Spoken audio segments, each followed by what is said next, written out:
ముందుగా మన సినిమాల్ని గ్లోబల్ సినిమాగా మార్చిన కొందరు దర్శకుల్ని ఇప్పుడు తలుచుకోవాల్సిన టైం. రాజమౌళి, ఎస్, బాహుబలి సినిమాతో సినిమాని ప్రపంచవ్యాప్తంగా ఎలా తీసుకెళ్ళొచ్చని చూపించారు. కంటిన్యూషన్గా కేజీఎఫ్, ప్రశాంత్ నీల్, కంటిన్యూషన్గా సుకుమార్, పుష్ప, పార్ట్ 1 పార్ట్ 2 తీసి ఒక్కొక్కరు ఒక్కొక్క సినిమాని హైట్స్కి తీసుకెళ్తుంటే మలయాళం నుంచి ఇప్పుడు పృథ్వీరాజ్ గారు వంతు వచ్చింది. పార్ట్ 1 ఎంత ఘన విజయం సాధించిందో తెలుసు. ఇప్పుడు పార్ట్ 2 L2 మనకు తొందరలోనే 5 డేస్లో సినిమా చూడబోతున్నాం.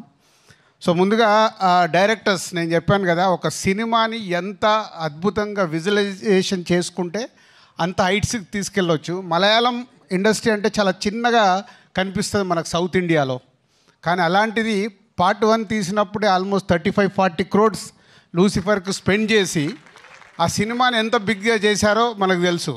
సరే, పార్ట్ 2కి వచ్చే వరకు 150 crores మలయాళం ఇండస్ట్రీ నుంచి 150 crores పెట్టి ఇంత భారీ బడ్జెట్ సినిమాని పాన్ ఇండియాగా, పాన్ వరల్డ్గా ఇస్తున్నందుకు ముందు పృథ్వీరాజ్ గారికి థ్యాంక్ యూ వెరీ మచ్. ఎందుకంటే టీజర్ చూసాము, ఒక వావ్ ఫ్యాక్ట్ ఉంది. ట్రైలర్ చూసాము. ట్రైలర్ నాకు ఫస్ట్ మొన్న చెన్నైలో చూపించినప్పుడు, సార్ ట్రైలర్ చాలా పెద్దగా ఉంటుంది సార్ అని నన్ను ప్రిపేర్ చేశారు ముందు. So almost 3 minutes 45 seconds trailer. 3 minutes 45 seconds అలా చూస్తూ ఉండిపోయాం. ఇప్పుడు కూడా రిపీటెడ్గా వేస్తే దాంట్లో ఎన్ని రకాలుగా ఎన్ని కథలు చెప్పడానికి ట్రై చేశారు డైరెక్టర్. అది గ్రాండియర్ విజువల్తో పాటు ఇంకా మోహన్ లాల్ గారిని సూపర్ స్టార్ అనాలో పాన్ ఇండియా స్టార్ అనాలో తెలియదు కానీ, సో మోహన్ లాల్ గారు అక్కడ స్క్రీన్ మీద కనిపిస్తుంటే ఒక వావ్ ఫ్యాక్టర్ కనిపిస్తుంది. సో థ్యాంక్ యూ పృథ్వీ గారు, థ్యాంక్ యూ మోహన్ లాల్ గారు అండ్ ఓల్డ్ టీమ్.